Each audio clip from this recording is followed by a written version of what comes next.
संजय जी, जो बात यहाँ पे हो रही है, इसमें अगर हम एक सवाल आपसे आपसे करें कि बहुत कुछ कहा जा रहा है कि राष्ट्रीय चुनाव के मद्देनजर 2024 में क्या होगा, 2024 में क्या होगा, और एक एक नैरेटिव ये है कि भाई 2024 में कुछ भी हो जाए, विपक्ष तो लगभग अलग थलग पड़ा हुआ है, उसके बीच में कोई यूनिटी है नहीं, तो लिहाजा मोदी जी का अपना कल्ट है और उनका साथ हमेशा 10-15% वोट ज्यादा रहता है, इसलिए आसानी से निकल जाएगा। लेकिन एक चीज जो मुझे प्रधानमंत्री के भाषण में जो मुझे निराशा हुई और पहली बार मुझे लगा, वो ये था कि हम लोग चर्चा कर रहे थे कि देखिए राहुल गांधी ने बड़ा तगड़ा छक्का मारा है, लेकिन प्रधानमंत्री जी आएंगे और इस बार कुछ ऐसा नैरेटिव देंगे कि सब कुछ बदल जाएगा। वो बदला हुआ दिखाई नहीं पड़ा। उन्होंने क्या कहा? उन्होंने कहा कि कांग्रेस पार्टी का 2004 से लेकर 2014 का जो है वो लॉस्ट ईयर्स, लॉस्ट डेकेड है, और कांग्रेस पार्टी की जो सफलताएं हैं उसको गिनाई उन्होंने। महंगाई के मसले पर भी बहुत तीखे हमले किए। तो क्या 2004 से 2014 की तस्वीर दिखाकर वो अपने को बहला रहे थे या वोटरों को बता रहे थे कि देखो ये कांग्रेस पार्टी है, अगर तुम उनके बारे में सोच रहे हो तो सोच लो क्या होने वाला है? मुझे नहीं लगता आशुतोष कि वो अपने आप को बहला रहे थे, अपने मन को बहला रहे थे। लेकिन बराबर मुझे लगता है ये जो कंपैरेटिव तुलनात्मक दृष्टिकोण हमेशा कई चीजों में अपनाया जाता है और राजनीति में भी वो अपनाया जा रहा है। बार-बार आप देखें, आपने जिस बात का जिक्र किया 2004 से 14, लेकिन कई बार तो मोदी सरकार, प्रधानमंत्री मोदी स्वयं 8 साल 9 साल की तुलना पिछले 50 साल से करते हैं, जिससे एक पर्सपेक्टिव रखने की जरूरत होती है।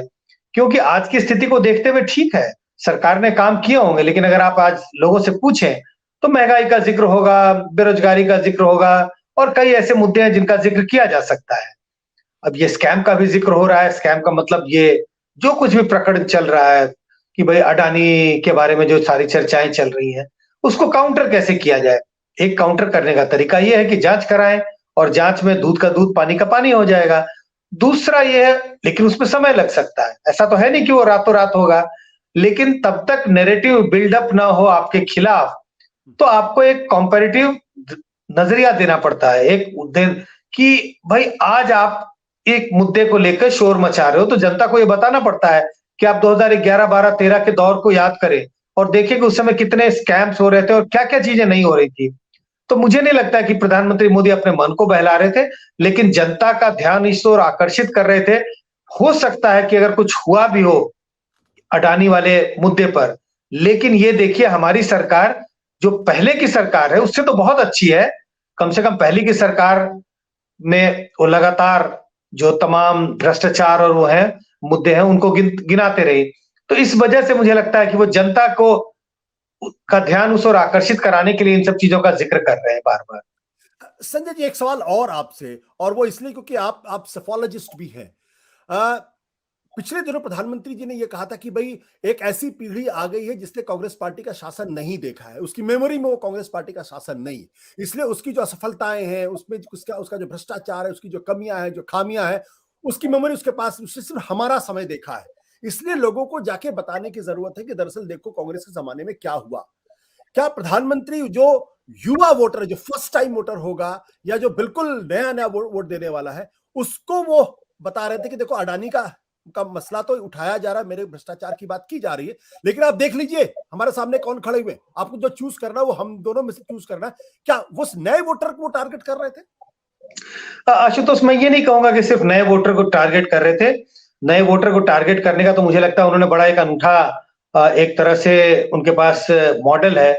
वो जो परीक्षा पे चर्चा, ये जो तमाम तरह की जो चीजें होती हैं जिसमें वो फर्स्ट टाइम वोटर्स से बात करते हैं, वैसे वोटर जो 12वीं पास करके कॉलेज में जाएंगे या 10वीं 11वीं पास कर करके 12वीं में जाते हैं, ये उनका फर्स्ट टाइम वोटर है जिसको एक पॉजिटिव नैरेटिव से अपनी ओर लुभाने की कोशिश करते हैं।